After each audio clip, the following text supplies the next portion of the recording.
Kami dari kelompok 8 akan mempresentasikan tentang LP dan Asam Alzheimer. Yang beranggotakan saya sendiri, Cindy Rosi Puspita sebagai presentator pertama, yang kedua ada Azza Hikmatul Maula sebagai presentator kedua, yang ketiga ada Amalia Husna sebagai presentator ketiga, yang keempat ada Willy Fasya sebagai presentator keempat, dan yang terakhir ada Nur Alfi Syahrin sebagai presentator kelima. Yang pertama, saya akan menjelaskan definisi Alzheimer. Demensia adalah suatu sindrom klinis yang ditandai dengan penurunan progresif pada 2 atau lebih domain kognitif. Penyakit Alzheimer merupakan penyebab umum dari demensia, yaitu sekitar 80%. Penurunan fungsi otak, terutama emosi, daya ingat, dan pengambilan keputusan disebut dengan penyakit Alzheimer. Penyakit Alzheimer adalah penyakit neurodegeneratif progresif, tidak dapat disembuhkan dan melumpuhkan. Selanjutnya, epidemiologi. Alzheimer adalah bentuk demensia paling umum di seluruh dunia dan mencakup 60% sampai 80% dari seluruh kasus demensia, yang mempengaruhi sekitar 24 juta orang di seluruh dunia. Prevalensi Alzheimer meningkat tajam seiring bertambahnya usia dengan peningkatan lebih dari 15 kali lipat dilaporkan antara usia 65 dan 85 tahun. Sebuah penelitian berbasis komunitas di Amerika Serikat menunjukkan bahwa prevalensinya mencapai 50% pada orang yang berusia lebih dari 85 tahun. Meskipun sebuah penelitian di Eropa memperkirakan prevalensi yang lebih rendah yaitu 22% pada usia 90 tahun. Lebih banyak perempuan yang mengidap Alzheimer dan efek merugikan dari gen terhadap risiko berkembangnya Alzheimer tampaknya lebih tinggi pada perempuan. Terdapat sejumlah faktor resiko tambahan yang terkait dengan peningkatan resiko terjadinya Alzheimer, termasuk adanya alel, penyakit cerebrovaskular kira-kira 2 kali lipat, hiperlipidemia, merokok, diabetes kira-kira 2 kali lipat, obesitas 1,6 kali lipat, dan cedera otak traumatis. Di Indonesia sendiri diperkirakan ada sekitar 1,2 juta orang dengan demensia pada tahun 2016 yang akan meningkat menjadi 2 juta di 2030 dan 4 juta orang pada tahun 2050. Klasifikasi yang pertama, predemensia. Pada tingkat ini terjadi gangguan kognitif ringan, defisit memori, serta apatis. Yang kedua, demensia onset awal. Pada tingkat ini terjadi gangguan bahasa, gangguan gerakan, kurang inisiatif untuk melakukan aktivitas.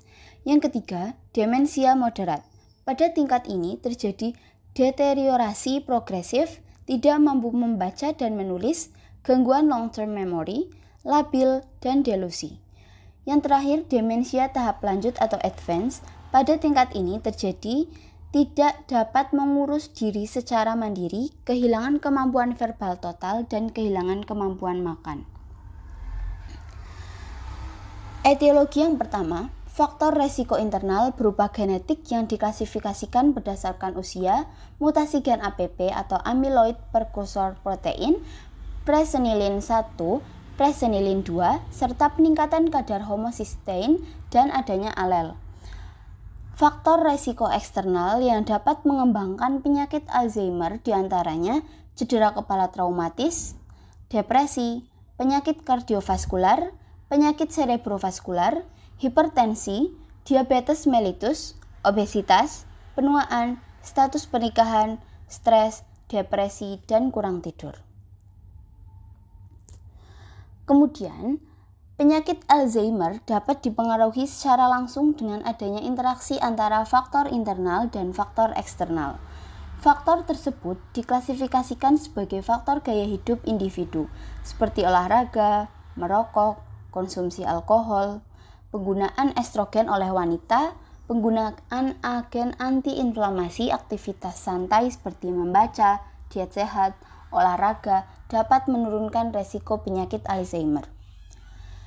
Kemudian, tanda dan gejala yang pertama, melupakan sesuatu atau kejadian terkini, barang hilang atau salah taruh, tersesat saat berjalan atau mengemudi, menjadi bingung, bahkan di tempat yang familiar, lupa waktu, kesulitan memecahkan masalah atau mengambil keputusan, masalah setelah percakapan atau kesulitan menemukan kata-kata, kesulitan melakukan tugas-tugas yang biasa, dan yang terakhir salah menilai jarak ke objek secara visual. Selanjutnya, patofisiologis. Patofisiologi penyakit Alzheimer terjadi akibat beberapa faktor. Di antaranya berupa munculnya hipotesis amiloid yang terjadi karena adanya perubahan pembelahan protein perkusor amiloid, protein integral pada membran plasma oleh sekretase dan sekretase untuk menghasilkan fibril A-beta yang tidak larut. Amiloid beta kemudian mengalami oligomerisasi, berdifusi ke celah sinaptik dan mengganggu pensinyalan sinaptik. Amiloid beta berpolimerisasi menjadi fibril amiloid tidak larut yang beragregasi menjadi plak. Hal ini menyebabkan aktivasi kinase sehingga menyebabkan hiperfosforilasi protein mikrotubulus dan polimerisasinya menjadi NFT yang tidak larut. Agregasi plak dan NFT diikuti oleh mikroglia di sekitar plak, kemudian mendorong aktivasi mikroglial, respon inflamasi lokal, serta berkontribusi terhadap neurotoksisitas sehingga mengakibatkan ketidakseimbangan antara produksi dan pembersihan amiloid beta, menyebabkan berbagai jenis oligomer toksik yaitu protofibril, fibril, dan plak tergantung pada luasnya oligomerisasi. Pathway penyakit Alzheimer terjadi akibat mutasi protein prekursor amiloid dan BACE1 yang kemudian menghasilkan amiloid beta. Kemudian amiloid beta mengalami oligomerisasi menjadi fibril beta amiloid dan peradangan stres oksidatif. Terjadilah hiperfosforilasi protein yang menyebabkan kematian saraf dan terjadilah Alzheimer. Terdapat 4 gangguan pada Alzheimer. Yang pertama, gangguan neurologis yang menyebabkan mudah lupa sehingga terjadi gangguan memori. Kemudian, perubahan persepsi transmisi dan integrasi sensori karena usia lanjut sehingga menyebabkan gangguan persepsi sensori. Yang ketiga, gangguan neuromuskular yang menyebabkan penurunan kemampuan melakukan aktivitas sehingga terjadi diagnosa defisit perawatan diri. Kemudian yang terakhir, gangguan kognitif yang menyebabkan penurunan kemampuan melakukan aktivitas yang mengakibatkan gangguan mobilitas fisik. Kemudian ada anatomi dan fisiologi. Hipokampus sangat berperan dalam proses belajar dan daya ingat. Jalur perforan menjelaskan tentang hubungan hipokampus ke berbagai daerah otak. Terganggunya jalur perforan penting dalam degenerasi berat pada penyakit Alzheimer atau PA. Hipokampus merupakan struktur yang paling awal dipengaruhi dan memiliki gejala terberat pada PA. Tipe-tipe sel neuron yang terkena bervariasi tergantung dari ekspresi neurotransmitter, neuromodulator, dan neuropeptida. Penyakit ini juga mempengaruhi sel-sel lain. Sel-sel ini nantinya akan mengalami degenerasi. Atrofi sel-sel hipokampus terutama terjadi di bagian frontal temporal horn sehingga timbul gejala-gejala neurokognitif seperti penurunan memori dan pembelajaran spasial. Selanjutnya ada penata laksanaan dibagi menjadi 4. Yang pertama, inhibitor kolinesterase. Inhibitor kolinesterase bekerja dengan meningkatkan kadar asetikkolin, bahan kimia yang digunakan oleh sel-sel saraf untuk berkomunikasi satu sama lain, dan penting untuk pembelajaran, memori, dan fungsi kognitif. Dari kategori ini ada 3 obat yaitu denoprazil, rivastigmine, dan glantamin disetujui FDA pengobatan penyakit Alzheimer. Yang kedua, memantin N-mentil D-aspart NMDA parsial. Memantin antagonis N-mentil D-aspart NMDA parsial memblokir reseptor NMDA dan memperlambat akumulasi kalsium intraselular. Ini disetujui oleh FDA untuk mengobati penyakit Alzheimer sedang hingga berat. Ini dapat dikonsumsi dalam kombinasi dengan inhibitor cholinesterase. Yang ketiga, pendekatan lingkungan dan perilaku bermanfaat terutama dalam mengelola masalah perilaku. Pendekatan sederhana seperti menjaga lingkungan yang akrab, memantau kenyamanan pribadi, menyediakan objek keamanan, mengalihkan perhatian, dan menghindari konfrontasi bisa sangat membantu dalam mengelola masalah perilaku. Yang keempat, latihan aerobik secara teratur telah terbukti memperlambat perkembangan penyakit Alzheimer. Kemudian, manajemen keperawatan.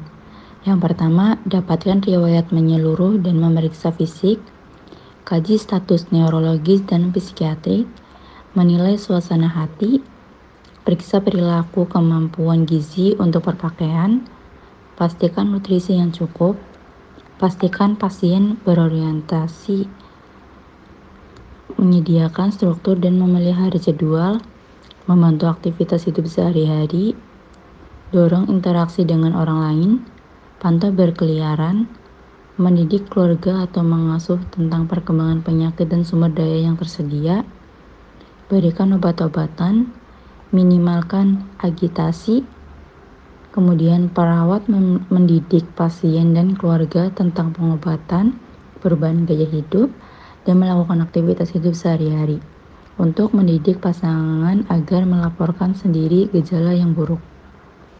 Selanjutnya, pemeriksaan laboratorium. Yang pertama, MRI atau CT scan. Yang kedua, CSV. Yang ketiga, EEG. Kemudian, prognosis. 1. Derajat beratnya penyakit. 2. Variabilitas gambar klinis. 3. Perbedaan individual seperti usia, keluarga, demensia, dan jenis kelamin. Yang kedua, komplikasi. Yang pertama, infeksi. Kedua, malnutrisi. Ketiga, kematian. Selanjutnya, diagnosa luaran dan intervensi keperawatan. Yang pertama, gangguan memori berhubungan dengan proses penuaan dan gangguan neurologis. Untuk luaran, memori meningkat. Untuk intervensi, latihan memori, orientasi realita. Dan yang kedua, gangguan persepsi sensori berhubungan dengan usia lanjut. Untuk luaran, persepsi sensori membaik. Untuk intervensi, minimalisasi rangsangan. Yang ketiga, defisit perawatan diri atau mandi, berpakaian, dan makan berhubungan dengan neuromuskuler. Untuk luaran, perawatan diri meningkat, dan untuk intervensi, yang pertama, dukungan perawatan diri, yang kedua, dukungan perawatan diri seperti BAK atau BAB, yang ketiga, dukungan perawatan diri seperti berpakaian, yang kelima, dukungan perawatan diri seperti makan, minum, yang keenam, dukungan perawatan diri seperti mandi. Dan untuk diagnosa keempat, gangguan mobilitas fisik berhubungan dengan gangguan neuromuskuler dan gangguan kognitif. Untuk luaran, mobilitas fisik meningkat, dan untuk intervensi, dukungan ambulasi. Yang kedua, dukungan mobilisasi. Kemudian, daftar pustaka. Selanjutnya ada identitas pasien, nama Nyonya A, umur 70 tahun, agama Islam, jenis kelamin perempuan, pendidikan terakhir SMA, suku Jawa, pekerjaan wira swasta, tanggal masuk rumah sakit 8 Oktober 2023, tanggal pengkajian 9 Oktober 2023, status perkawinan masih menikah, alamat Berkoh Purwokerto. Untuk riwayat kesehatan klien, yang pertama, keluhan utama. Pasien datang ke rumah sakit karena kehilangan daya ingat atau pikun. Riwayat kesehatan sekarang, pasien datang ke RSUD Margono dengan keluarganya pada hari Minggu 8 Oktober 2023 pukul 8 dengan keluhan pasien kehilangan daya ingat atau pikun dan sulit melakukan aktivitas sehari-hari. Setelah dilakukan pengkajian pada hari Senin tanggal 9 Oktober 2023 pukul 7, pasien mengalami gangguan neurologis. Keluarga pasien mengatakan pasien mengalami kehilangan daya ingat atau pikun dan kesulitan berbicara. perhatian menurun. Sekarang pasien berperilaku seperti anak kecil, keras kepala, gelisah, dan mood pasien gampang berubah dari senang menjadi sedih. Yang C, riwayat penyakit terdahulu. Keluarga klien mengatakan tidak pernah mempunyai riwayat kesehatan terdahulu. D, riwayat penyakit keluarga. Keluarga klien mengatakan bahwa klien tidak ada riwayat keluarga dengan penyakit degeneratif seperti hipertensi, DM, jantung, dan penyakit infeksi lainnya. Selanjutnya, pengkajian. 1. Aktivitas istirahat. DS, keluarga pasien mengatakan pasien memiliki pola tidur yang baik. Pasien mengalami penurunan minat untuk beraktivitas seperti biasa. Pasien tidak mampu menyebutkan ulang informasi yang disebutkan. DO, pasien tampak merasa lelah, tampak tidak ingat peristiwa yang lalu. 2. Sirkulasi. DS, keluarga pasien mengatakan tidak ada riwayat penyakit dahulu. Dengan DO, tekanan darah 120/80 mmHg. 3. Integritas ego. DS, keluarga pasien mengatakan pasien suka curiga atau takut terhadap seseorang, salah dalam mengidentifikasi suatu informasi. DO, pasien tampak tidak percaya diberitahu orang mengenai informasi. Dan yang keempat, eliminasi.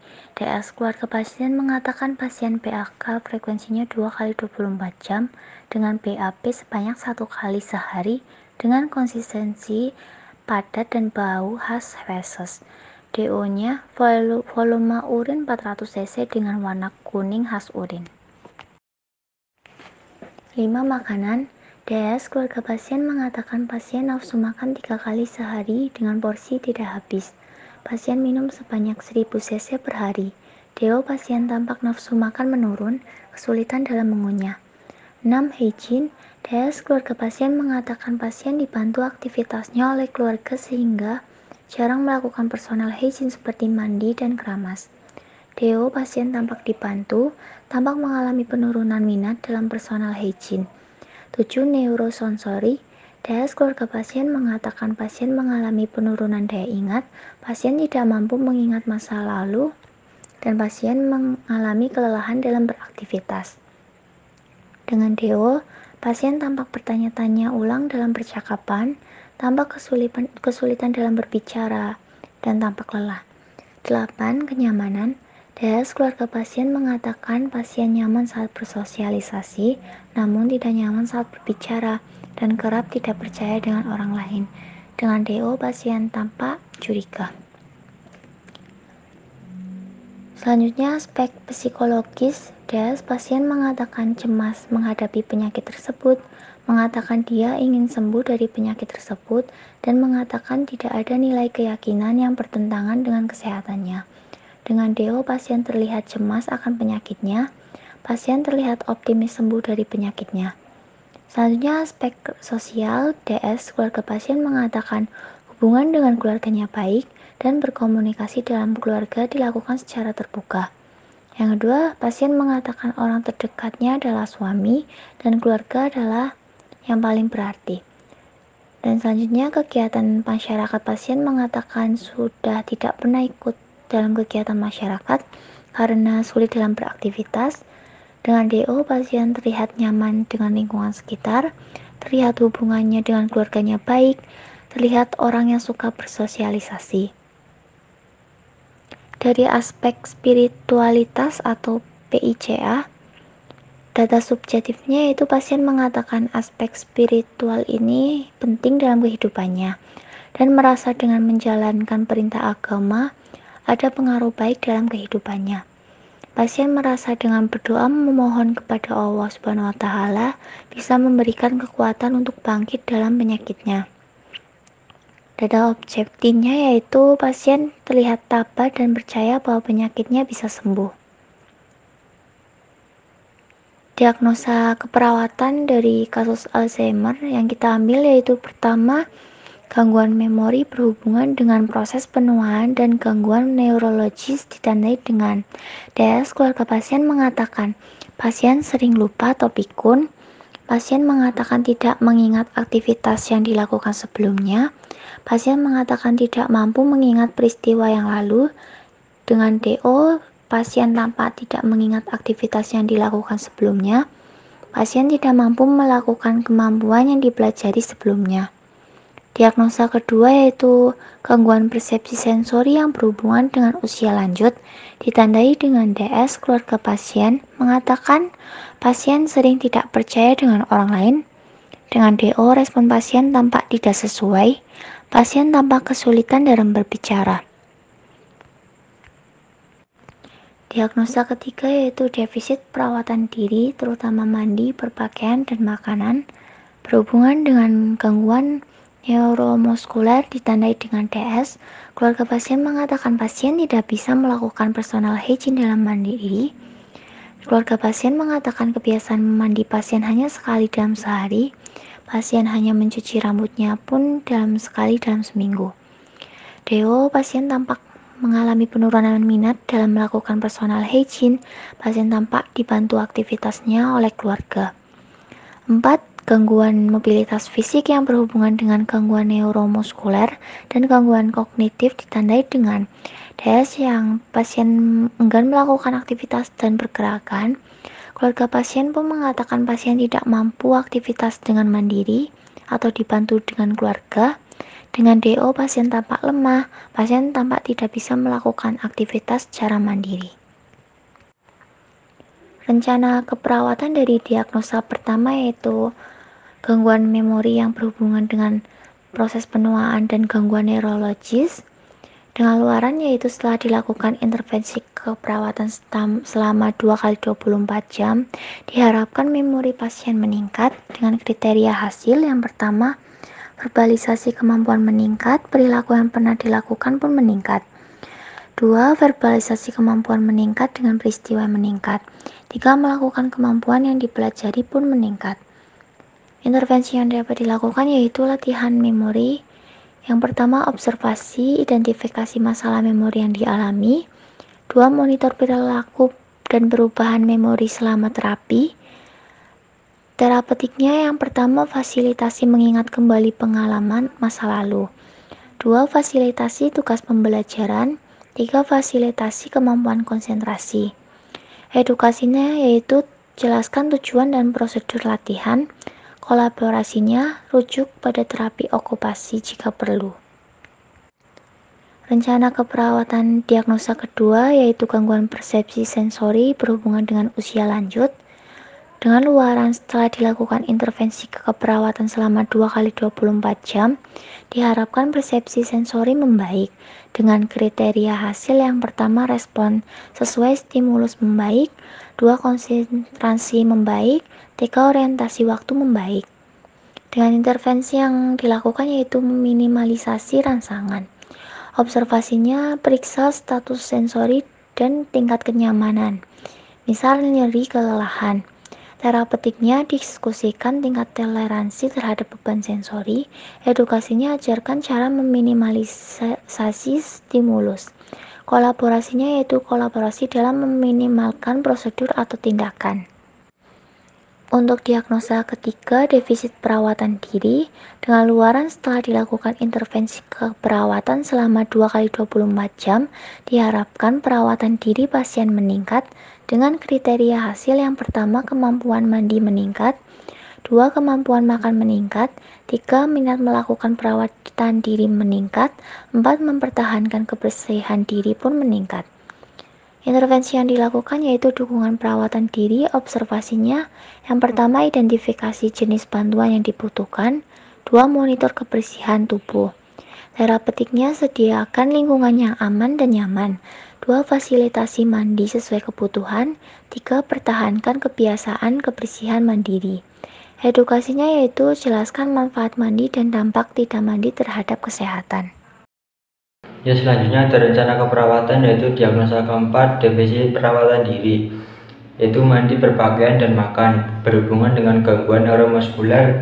Setelah dilakukan intervensi keperawatan selama 2x24 jam, diharapkan mobilitas fisik pasien meningkat dengan kriteria hasil yang pertama, pergerakan ekstremitas meningkat, kekuatan otot meningkat, ROM meningkat. Dukungan mobilisasi yang pertama ada observasi, identifikasi toleransi fisik, melakukan pergerakan, monitor frekuensi jantung dan tekanan darah sebelum memulai mobilisasi.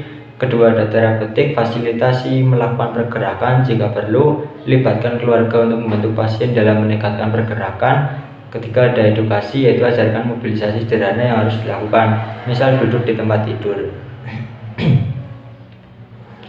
Untuk implementasi hari yang pertama, yaitu mengidentifikasi masalah memori yang dialami, memonitor perilaku dan perubahan memori selama terapi, memeriksa tingkat kenyamanan misalnya nyeri kelelahan, memonitor kebersihan pasien, mengidentifikasi toleransi fisik, memfasilitasi mengingat kembali pengalaman masa lalu, memfasilitasi tugas pembelajaran, memfasilitasi kemampuan konsentrasi, mengedukasi dengan menjelaskan tujuan dan prosedur latihan mengingat, memberikan kolaborasi terapi oral Don PC 5 mg dan Thiamin 3 gram, menyediakan lingkungan yang nyaman dan aman, memfasilitasi mandi, mengedukasi mengenai kebersihan diri yaitu tapak mandi dan tidak mandi, melibatkan keluarga dalam melakukan aktivitas, mengajarkan mobilisasi sederhana. Selanjutnya untuk evaluasi hari pertama, DS pasien mengatakan hanya sedikit mengingat aktivitasnya. Pasien mengatakan tidak mampu mengingat peristiwa yang lalu. Keluarga pasien mengatakan pasien masih dibantu dalam aktivitas sehari-hari dan saat melakukan personal hygiene. Selanjutnya DO, pasien nampak berusaha mengingat aktivitas yang dilakukan sebelumnya. Pasien tidak mampu melakukan kemampuan yang dipelajari sebelumnya. Kondisi rambut pasien tidak bersih karena mandi dan keramas. Pasien tampak mau diberikan obat. Pasien tampak mendengarkan saat diedukasi. Pasien tampak nyaman. Keluarga pasien tampak terlibat dalam mobilisasi.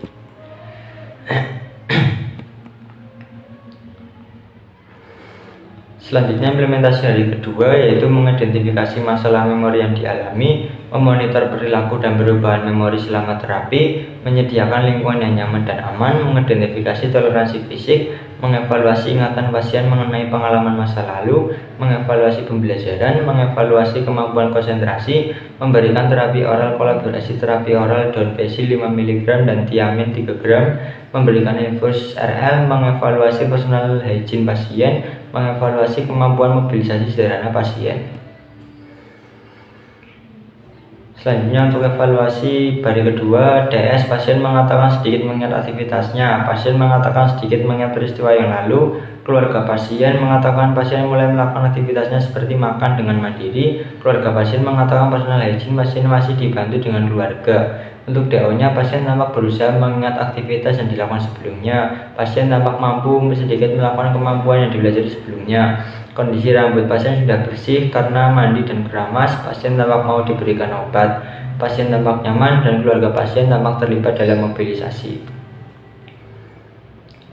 Selanjutnya catatan perkembangan pada 9 Oktober untuk diagnosa pertama yaitu gangguan memori dengan S, yaitu keluarga pasien mengatakan pasien sering lupa atau pikun. Pasien mengatakan tidak mengingat aktivitasnya yang dilakukan sebelumnya. Pasien mengatakan tidak mampu mengingat peristiwa yang lalu. Untuk O-nya, pasien tampak berusaha mengingat aktivitasnya. Pasien tampak tidak mengingat perilaku yang sudah dilakukan.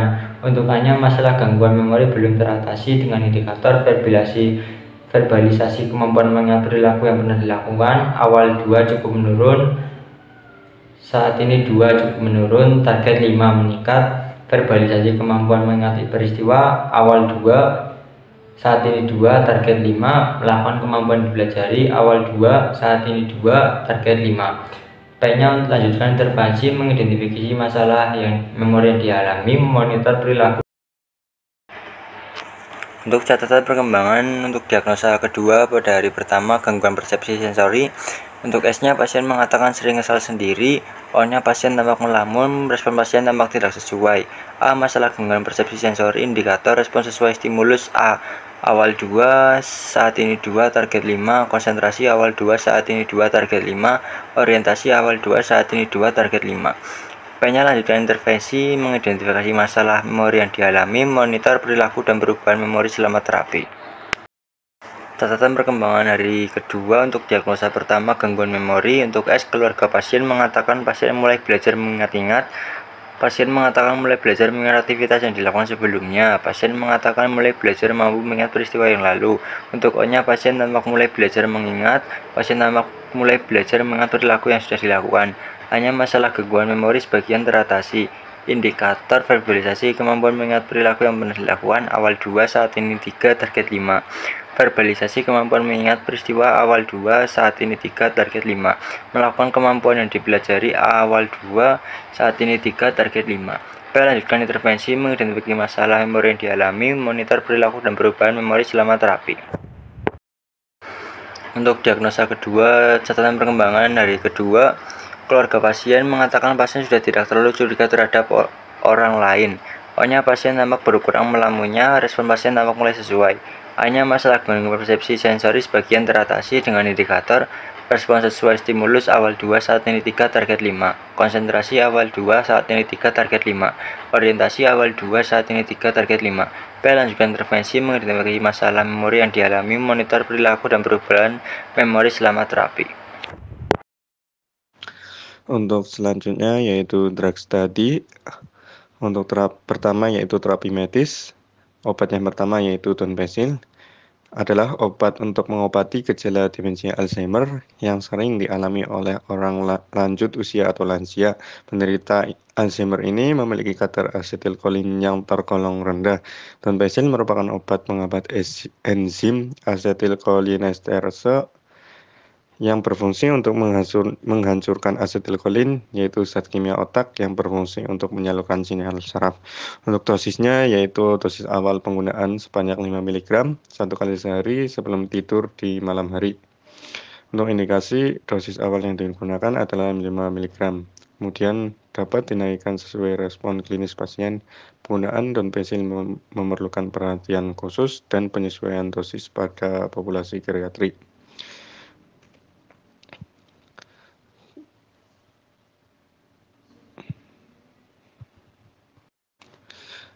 Selanjutnya yaitu efek samping, yaitu pusing, kantuk, mual, muntah, diare, nafsu makan menurun, berat badan yang turun, kram otot, rasa lelah yang berlebihan, gangguan tidur seperti insomnia. Kontraindikasi penggunaan donepezil adalah pada pasien yang mengalami reaksi hipersensitivitas terhadap penggunaan donepezil sebelumnya. Untuk obat yang kedua yaitu tiamin. Dosis untuk defisiensi berat, dosis tiamin yang disarankan adalah 25-30 mg IV untuk bayi dan 50-100 mg untuk orang dewasa. Dilanjutkan dengan pemberian 10 mg per hari secara IM, kemudian 3-5 mg per hari secara oral selama minimal 6 minggu. Indikasi vitamin B atau tiamin adalah vitamin yang dapat membantu sel-sel tubuh mengubah karbohidrat menjadi energi. Vitamin ini juga membantu menjaga fungsi saraf agar tetap baik. Untuk efek samping, vitamin B atau tiamin jarang menyebabkan efek samping, terutama jika dikonsumsi dalam dosis yang tepat. Namun saat diberikan melalui suntikan, ada beberapa efek samping yang bisa muncul, yaitu kesemutan, mual, muntah, gatal-gatal, diare, nyeri pada tempat bekas suntikan. Kontraindikasi pada tiamin adalah jika terdapat riwayat hipersensitivitas terhadap obat atau komponen obat ini. Sebaiknya lakukan skin test sebelum vitamin B atau tiamin diberikan secara parental jika pasien dicurigai alergi terhadap vitamin B. Kontraindikasi lain adalah terdapat riwayat anafilaktik dengan suplemen ini atau komponennya. Peringatan penggunaan diberikan pada ibu hamil agar tidak melebihi rekomendasi asupan harian. Selain itu, pemberian tiamin secara parental juga perlu dilakukan dengan berhati-hati karena ada risiko anafilaksis. Kemudian obat yang ketiga yaitu RL, ringerlaktat, merupakan cairan elektrolit isotonik golongan kristaloid yang sering digunakan untuk resusitasi cairan dan terapi cairan rumpatan. Misalnya pada pasien shock, luka bakar, atau gangguan keseimbangan elektrolit. RL juga seringkali disebut campuran natrium laktat. Dosis pemberian cairan rumpatan pada dewasa adalah dosis harian maksimum 40 ml per kilogram berat badan per hari dengan kadar natrium 5,24 mmol per kilogram per hari dan kalium maksimal 0,22 mmol per kilogram per hari.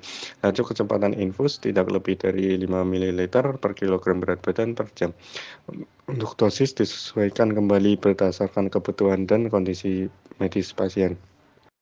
Kemudian indikasi dari RL adalah untuk resusitasi cairan, misalnya pada pasien shock, luka bakar, demam berdarah, dan dehidrasi.